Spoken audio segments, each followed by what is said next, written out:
There's a place on the moon where sunlight has never existed, not once, not in 4 billion years. And right now, 2 superpowers are racing to get there first, not because of what they might find, but because of what they already know is there. The problem is that the same conditions that make this place valuable enough to fight over are the same conditions that could kill anyone who tries to reach it. This isn't speculation. The physics of what happens in these shadows creates hazards that don't exist anywhere else in the solar system, and by the end of this, you'll understand why the first country to solve these problems doesn't just win a scientific achievement. They gain control over something that changes the economics of leaving Earth entirely. The moon shouldn't have weather. It shouldn't have chemistry. It shouldn't have anything that moves or changes because there's no atmosphere, no protection, nothing to sustain dynamic processes. And yet, at the lunar poles, instruments detect something that violates this basic expectation. Water appears in places where water should be impossible. Not as liquid, obviously, but as molecules that register on spectrometers as signals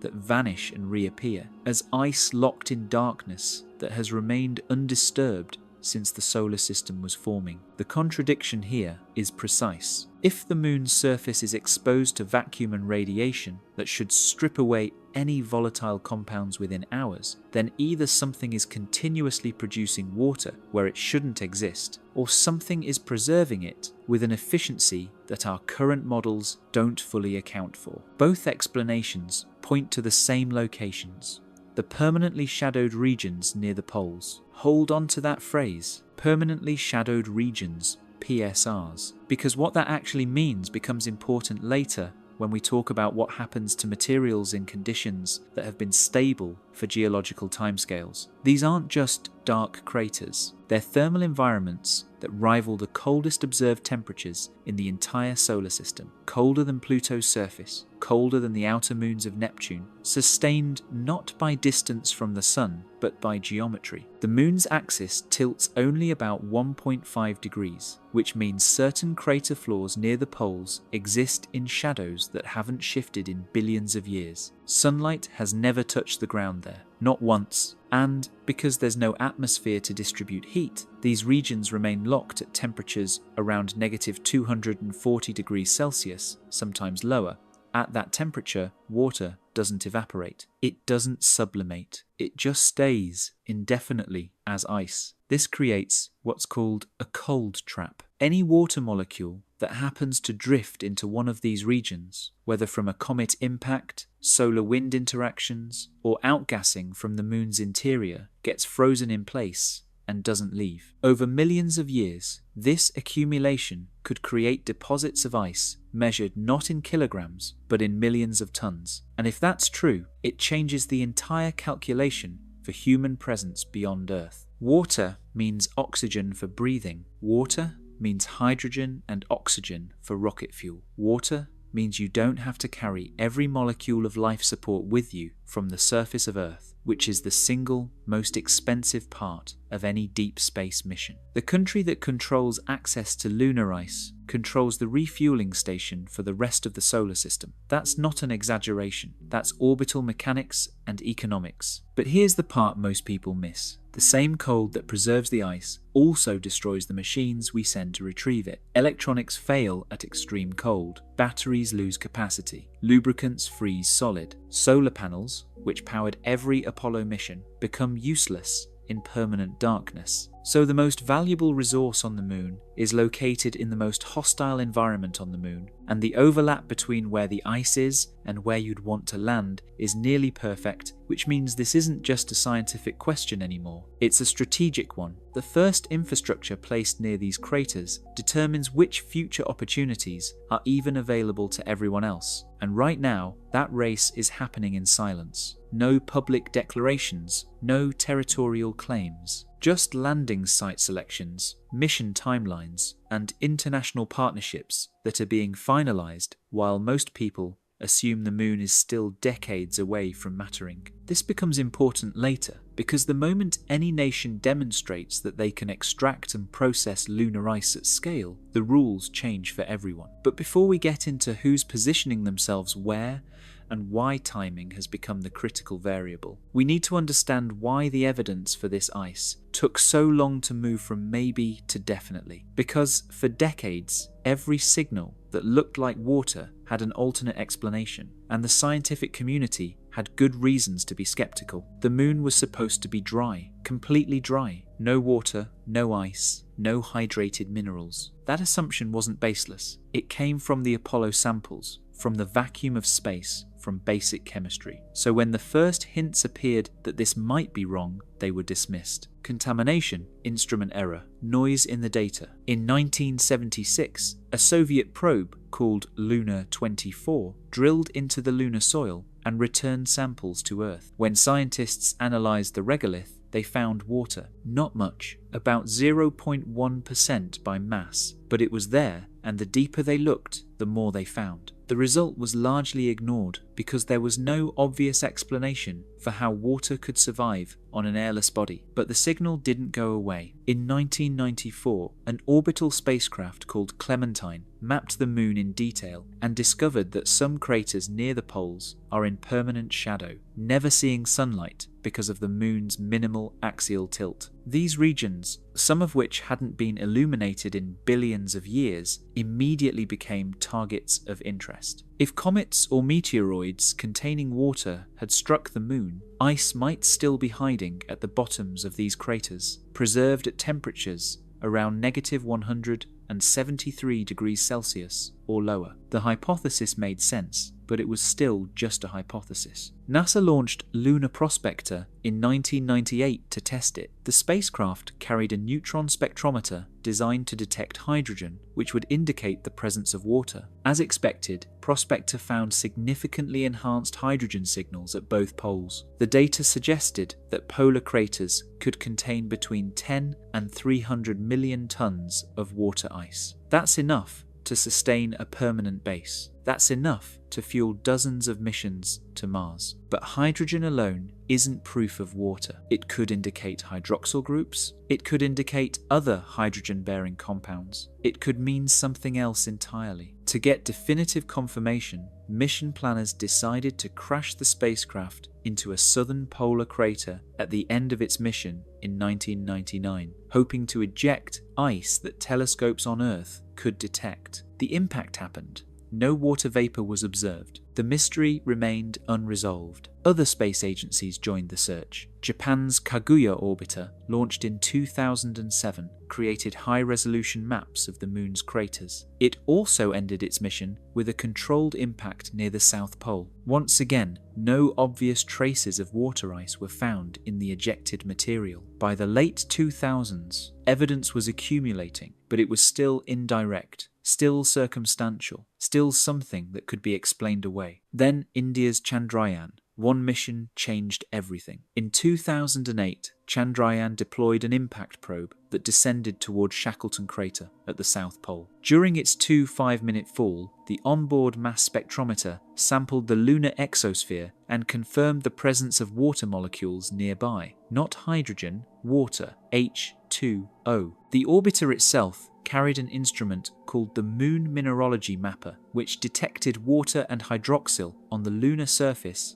from orbit for the first time. This was a double confirmation. Water existed in the polar darkness, and unexpectedly, it also existed in trace amounts, even in sunlit soil. NASA decided it was time for direct confirmation. In 2009, they launched LCROSS, the Lunar Crater Observation and Sensing Satellite, alongside the Lunar Reconnaissance Orbiter. LCROSS took a dramatic approach. It kept the empty upper stage of its rocket and then directed this 2.3-ton booster to collide with the shadowed Cabeus crater near the South Pole. The spacecraft followed closely, flying through the plume of debris and vaporized material. This time, the results were unambiguous. As the sunlit plume rose above the crater's rim, LCROSS instruments detected water vapor, ice particles, and a variety of other volatiles, including carbon monoxide, methane, ammonia, and even traces of mercury and silver. The impact had ejected about 155 kilograms of water ice. That's not trace contamination, that's a confirmed deposit. The moon has water. The question shifted from, does it exist, to how much is there, and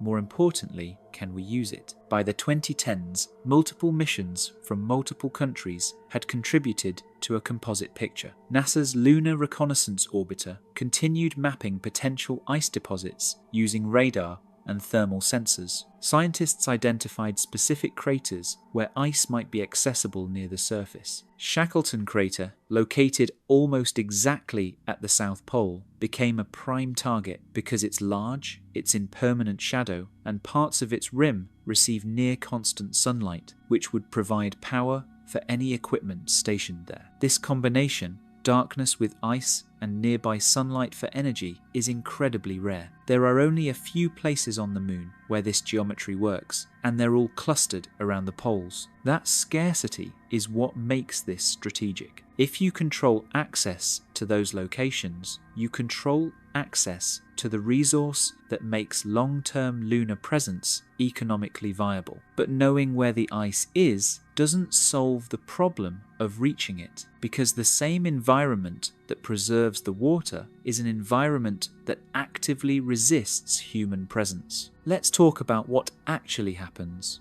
when you try to operate in a permanently shadowed region. First, the temperature. Negative 240 degrees Celsius is cold enough to liquefy most gases. Electronics that function normally at room temperature experience increased resistance, brittle solder joints, and thermal contraction that can crack circuit boards. Batteries, especially lithium-ion batteries that power most modern spacecraft, lose most of their capacity at extreme cold. Mechanical systems seize up. Lubricants turn into solids. Materials that are flexible at normal temperatures become brittle and shatter under stress. Every single component has to be redesigned for an environment that doesn't exist anywhere else we've sent machines. Second, the darkness. Apollo missions relied on solar power because the moon's surface receives intense, unfiltered sunlight for 2 weeks at a time in most locations. But in a permanently shadowed region, solar panels are useless. You need nuclear power, which means radioisotope thermoelectric generators or small fission reactors, both of which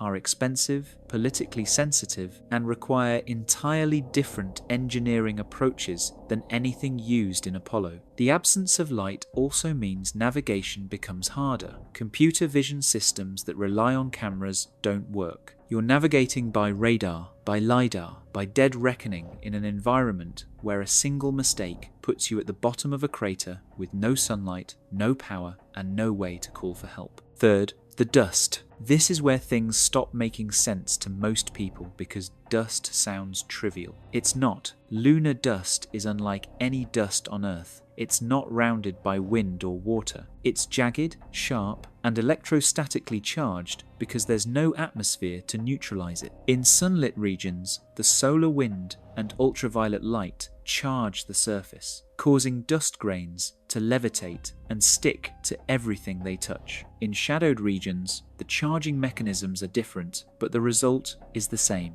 Dust clings to spacesuits, to equipment, to seals and joints, and it doesn't come off easily. Worse, lunar dust is incredibly fine, far smaller than typical sand grains, and it's composed of minerals that don't exist in significant quantities on Earth. Silicates with sharp, crystalline edges. When astronauts during Apollo tracked this dust into their lunar module, it smelled like burnt gunpowder and caused immediate respiratory irritation, what some of them described as hay fever. That was after just a few days of exposure. Hold on to that thought, because the long-term effects of lunar dust exposure are something we don't fully understand yet, and the implications are darker than most mission planners want to discuss publicly. Laboratory studies using simulated lunar dust have shown that it can kill cells and damage DNA. Researchers mixed lunar soil simulants with human lung cells and mouse brain cells in petri dishes. All samples caused some degree of cell death or DNA damage,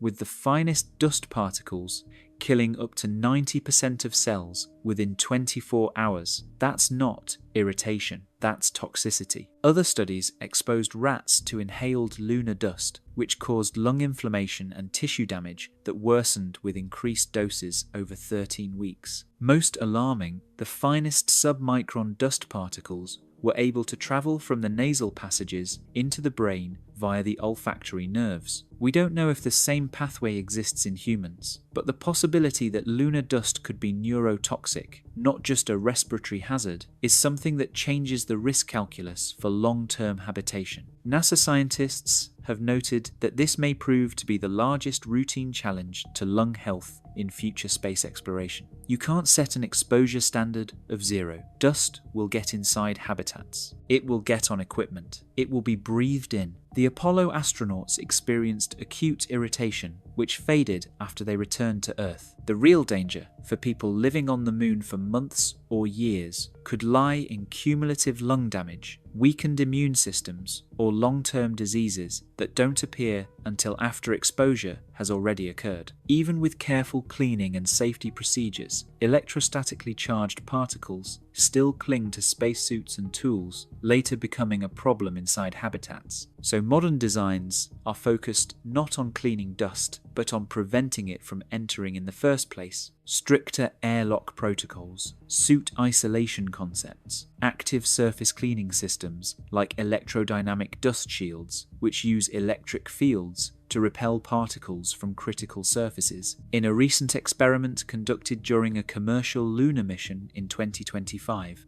such a system successfully cleared dust from a camera lens and a radiator on the moon's surface. It worked, which means the problem is solvable, but it also means every piece of equipment needs additional protective systems that add weight, cost, and complexity. Dust isn't glamorous. It doesn't make headlines, but it's the difference between a base that keeps running on day 30 and a base that fails by day 300. This matters because once dust is brought under control, the question shifts from whether anyone can survive there to who can build a working system there first. And that question is being answered right now, quietly, through mission timelines and landing site selections that are public but not widely discussed. The United States has focused NASA's Artemis program explicitly on the South Pole. Artemis is the planned return of American astronauts to the moon, the first crewed lunar landing since Apollo 17 inches 1972. But unlike Apollo, which targeted flat, sunlit Maria because they were safe and easy to reach, Artemis is targeting the polar regions specifically because of the ice. According to current plans, Artemis III will attempt a south polar landing by mid-2027, or at the latest 2028. NASA has identified several potential landing zones near Shackleton Crater, all of which balance proximity to permanently shadowed regions with access to sunlight for power. By 2028 to 2030, the agency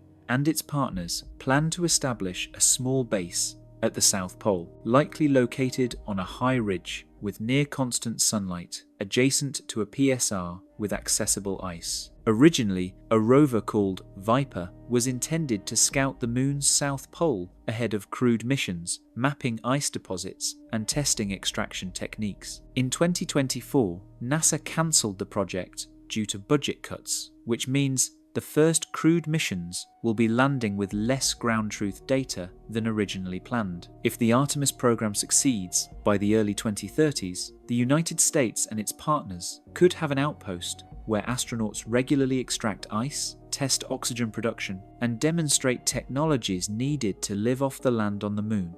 That's not exploration, that's infrastructure. And infrastructure creates a strategic foothold that's very difficult to displace once it's established. Meanwhile, China has emerged as the other serious contender for the South Pole. Their long-term vision is called the International Lunar Research Station, or ILRS, which China presents as an open program with external partners. As of 2025, ILRS has 17 confirmed partner nations, far fewer than the Artemis Accords coalition, but the number continues to grow. The first steps of this plan are robotic. Chang'e 6, Chang'e 7, and Chang'e 8, 3 Chinese missions, scheduled between 2024 and 2028, are all targeting the South Pole region. Chang'e 6 has already been completed. It launched in May 2024 and returned to Earth in June, bringing back the first ever samples from the Moon's far side, specifically from the South Pole Aitken Basin, the largest and oldest impact crater on the Moon. Chang'e 7 is publicly described as a 2026 mission, likely including a lander, rover, and mini-flying probe designed to search for water ice and study the environment in permanently shadowed regions. Chang'e is planned for launch around 2028, aiming to test in situ resource utilization technologies such as 3D printing structures from regolith and potentially beginning to construct base infrastructure. By 2030, China intends to establish the first robotic station at the Moon's south pole, with discussions of a permanent crewed research base in the mid-2030s. Russia, China's declared partner in the ILRS framework, suffered a public setback with the Lunar 25 crash in 2023,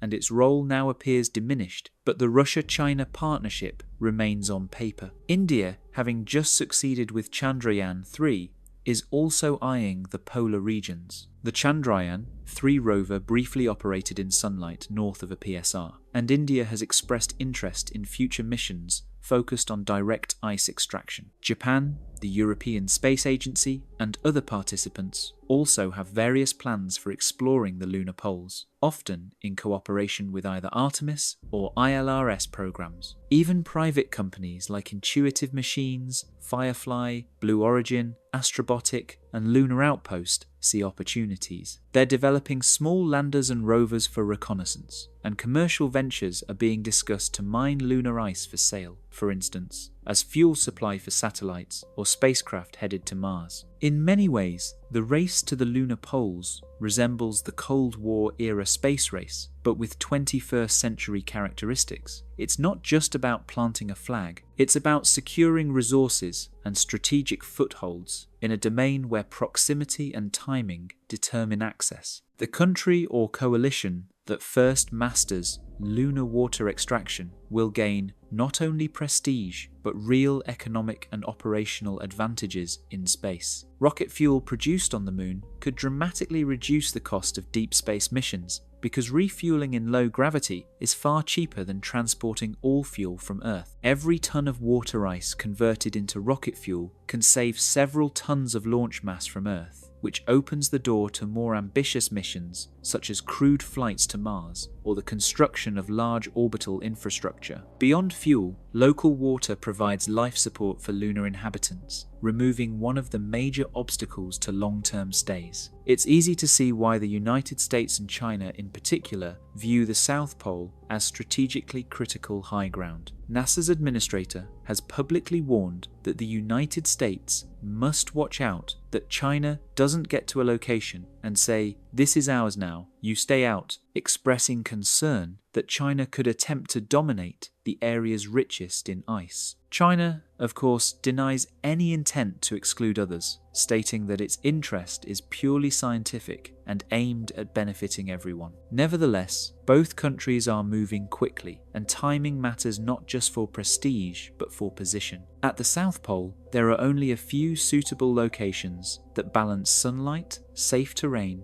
and accessible ice. Once the first real infrastructure is established, everyone else is forced to build around it. The pressure becomes simple yet subtle. Fall behind, and the best ground is already taken without anyone ever having to say the word claimed. This is where the legal framework starts to matter, because technically, no country can claim sovereignty over the Moon. The Outer Space Treaty of 1967, which both the United States and China have signed, explicitly states that outer space, including the Moon and other celestial bodies, is not subject to national appropriation by claim of sovereignty, by means of use or occupation, or by any other means. That sounds clear. But the treaty doesn't prohibit the use of resources.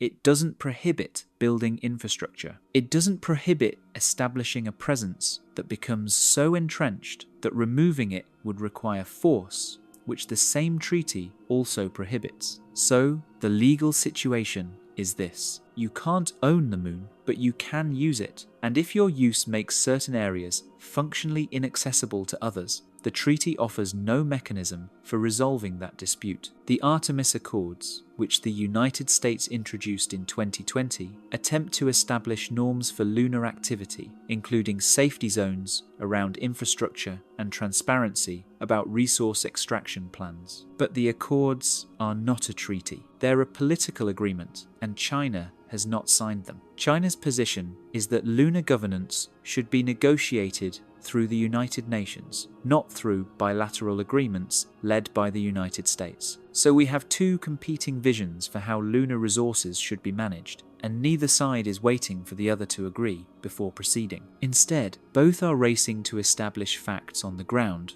or rather, facts on the moon that will shape whatever legal framework eventually emerges. Here's what that means in practical terms. If the United States successfully establishes a base near Shackleton Crater by 2030 and begins extracting ice, that location becomes a de facto American zone of operation, even if the United States never formally claims it. Other nations are free to land nearby, but not so close that they interfere with ongoing operations, and the definition of interference is left deliberately vague. If China establishes a robotic station in a different high-value location around the same time, the same logic applies. Both nations end up controlling access to specific deposits through presence and infrastructure rather than legal claims. And because there are only a few ideal locations, the first to arrive secures the best positions.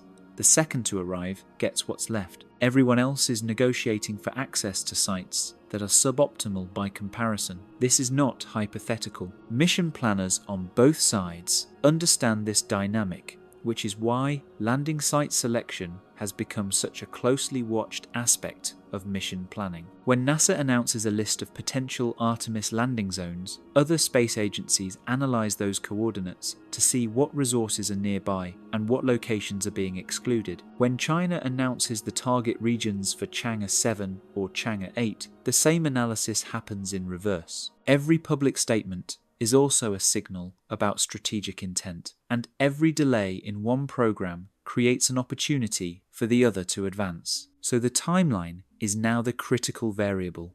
Not technology, not budget, timeline. If Artemis 3 lands in 2027, the United States establishes first presence. If it's delayed to 2029 or later, and China's robotic missions have already been operating for years, the narrative shifts. The country that demonstrates a working resource extraction system first gains a structural advantage in every negotiation that follows, because they've proven capability while others are still testing. And this is where things get uncomfortable for people who thought the moon was still a neutral open frontier. It's not. The race is happening now, and the outcome will determine which nations have the infrastructure, the experience, and the positional advantage to shape the next phase of human presence beyond Earth. But there's a deeper implication here that most coverage misses entirely. This isn't just about the moon. The moon is a stepping stone. The real prize is the ability to operate in deep space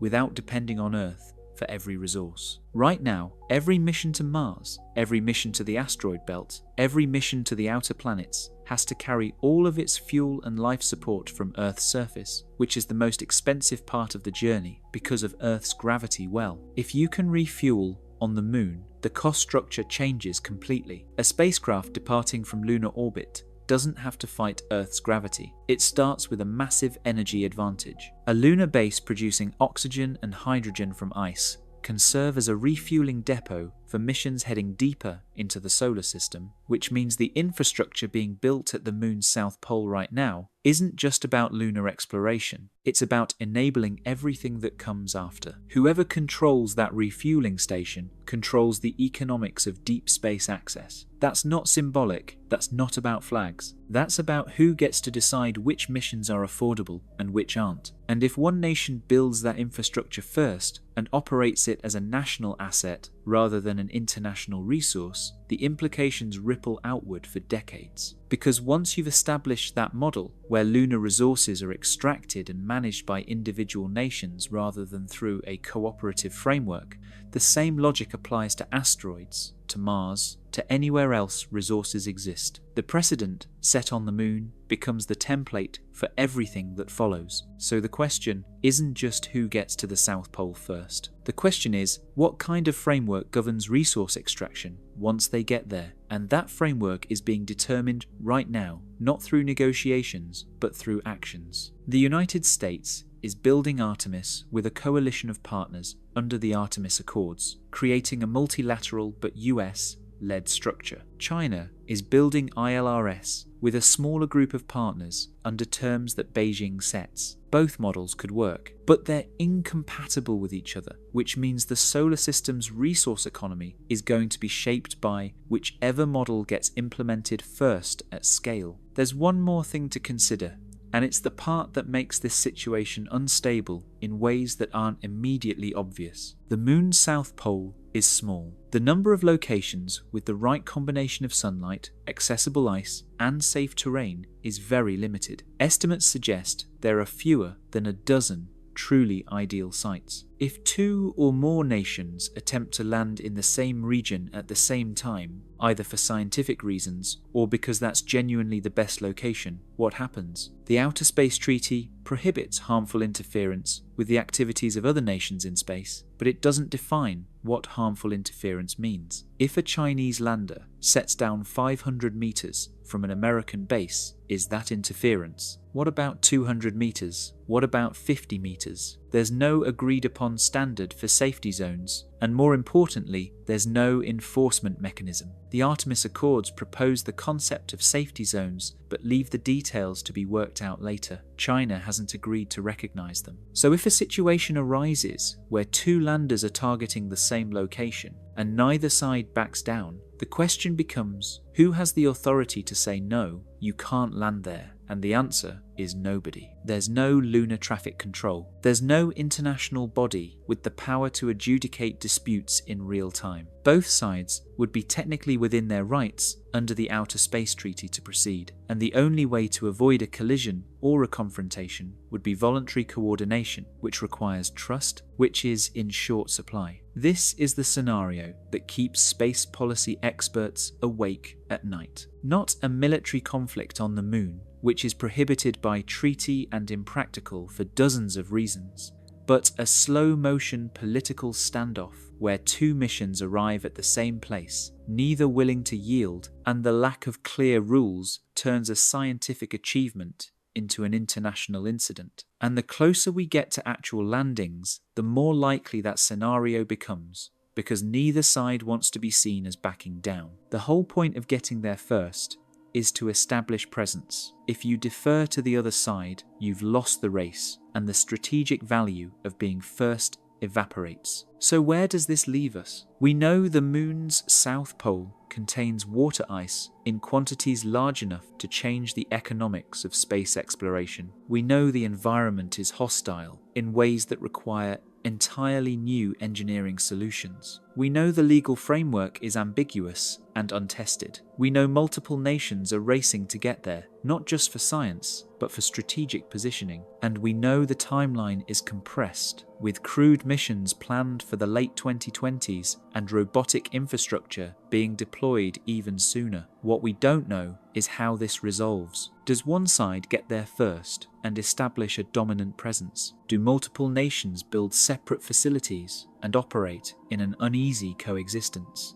Does a dispute arise that forces the international community to finally clarify the rules? Or does something happen that we haven't anticipated yet because we're entering a phase of space activity that has no historical precedent? The Apollo program was a race, but it was a race to a destination that didn't matter strategically. The moon in the 1960s had no resources anyone wanted, no infrastructure anyone needed, no reason to stay. This time is different. The South Pole has ice, and ice changes everything. The infrastructure being built there isn't temporary. It's designed to support long-term presence, which means the decisions being made now will determine the structure of human activity in space for the next 50 years. And the uncomfortable truth is that those decisions are being made by a small number of people in a small number of agencies without a broad public debate about what kind of future we want. Most people assume the moon is still decades away from being relevant. It's not. Missions are launching now. Bases are being planned now. The race is happening now, in real time, and the outcome will shape whether space remains a domain of international cooperation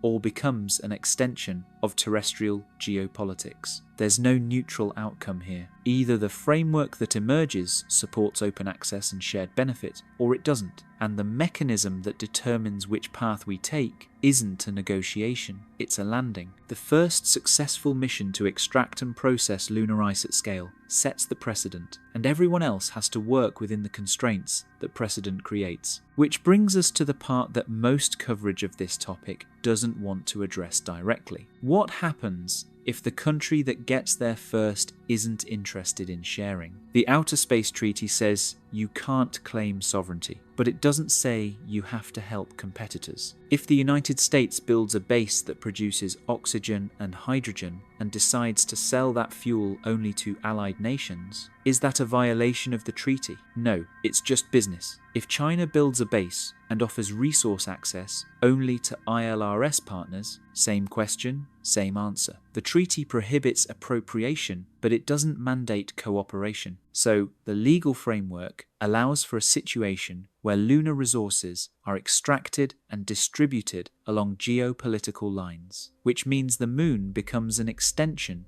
of Earth's power dynamics rather than a new beginning. That's the scenario nobody wants to say out loud, because it contradicts the narrative that space is for all humanity. But the trajectory we're on right now leads directly to that outcome unless something changes. And the only thing that could change it is a deliberate decision by the nations involved to prioritize cooperation over competition, which is a decision that has to be made now, before the infrastructure is built, because afterward it's too late. Once the bases are operational, once the supply chains are established, once the economic incentives are locked in, the system becomes self-reinforcing. The nation with the infrastructure has no reason to give it up, and the nations without it have no leverage to demand access. So if there's a moment where this trajectory could shift, it's right now, in the window between planning and deployment. But that would require transparency, trust, and a shared vision that currently doesn't exist. The United States views China as a strategic competitor. China views the United States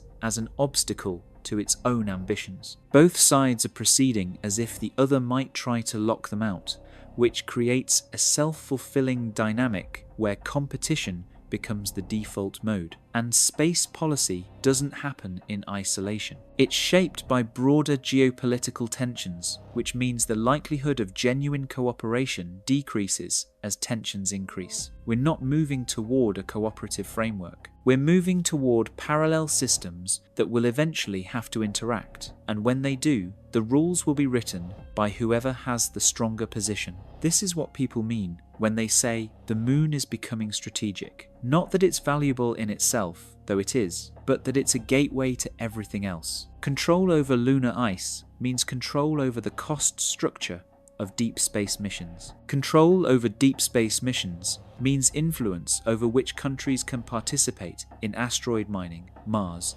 colonization, or any other activity beyond Earth orbit. And influence over those activities means shaping the economic and political order of space for generations. That's not science fiction, that's the logical endpoint of the trajectory we're already on. But But here's the thing nobody seems to be asking. What if we're wrong about what matters? The entire race to the South Pole assumes that ice extraction is the critical capability, that whoever masters it first gains a decisive advantage. But that assumption rests on a specific vision of how space development unfolds. A vision where lunar resources are the bottleneck and Earth remains the center of human activity. What if it doesn't unfold that way? What if advances in propulsion or energy or manufacturing create pathways that don't depend on lunar ice at all? What if the moon becomes a strategic dead end and the real action happens somewhere else entirely? Then all of this infrastructure, all of this competition, all of this political tension is directed at a target that turns out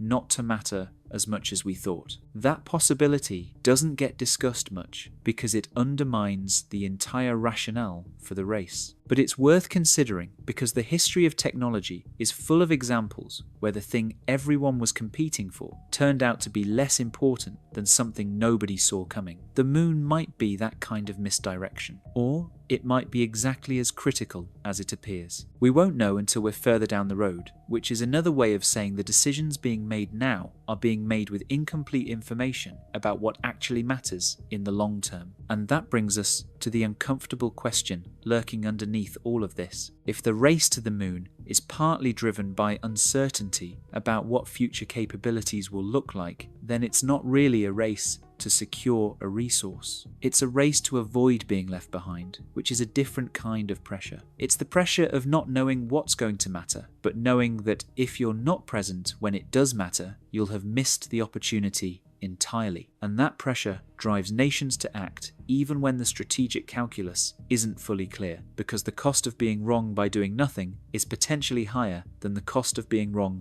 by doing something. So the moon's south pole becomes a test case, not just for resource extraction, but for a broader question about how nations position themselves in an uncertain future. Do you invest heavily in infrastructure that might turn out to be critical, accepting the risk that it might not? Or do you wait until the uncertainty resolves, accepting the risk that by then it's too late? Both strategies have failed spectacularly in other contexts, and space agencies on both sides know this, which is why the race feels urgent even though the timelines are measured in years. Because years pass quickly and infrastructure takes time to build, and if you're going to be ready when the moment comes, you have to start now, even if you're not entirely sure what the moment will look like. If there's a darker implication here, it's this. The race to the moon isn't being driven primarily by what we know, it's being driven by what we're afraid we don't know. And fear is a lousy basis for long-term planning, but it's a powerful motivator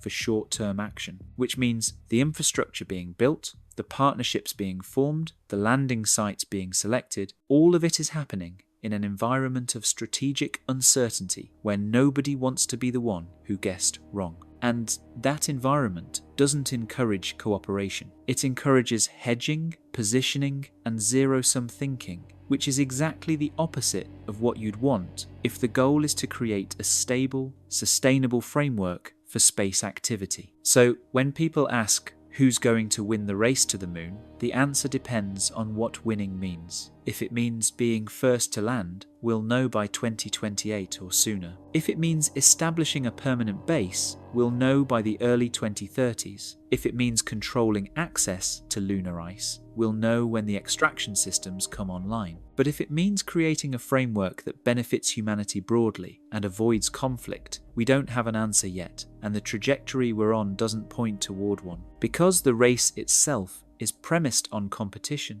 and competition produces winners and losers, not shared outcomes. And once you've structured the activity as a competition, it's very hard to shift back to cooperation because the incentives have already locked in. Which leaves us with a question that doesn't have a clean resolution. The moon's south pole is real, the ice is real, the strategic value is real, the race is real, but the framework for managing what comes next is still being improvised, and the window for shaping it is closing faster than most people realize. The missions are launching, the timelines are set, the infrastructure is being designed, and somewhere in the next 5 to 10 years, we're going to find out whether the decisions made now lead to a stable, cooperative presence on the moon, or to something messier, more fragmented, and harder to manage? And if it's the latter, the implications don't stay on the moon. They ripple outward into every domain where resources and territory intersect, which is to say, everywhere. There's a much darker implication we haven't touched yet. If the moon becomes a proving ground for resource competition rather than cooperation, it establishes a template, and that template gets applied to asteroids, to Mars, to anywhere else humans try to expand. The question isn't just what happens on the moon. The question is what the moon teaches us about ourselves, about whether we're capable of building systems that work for more than just the first mover. And right now, the evidence isn't encouraging. Because the race is already happening, the positions are already hardening, and the moment to choose a different path is passing while we're still pretending the choice hasn't been made yet. And that's where the next part of this story begins.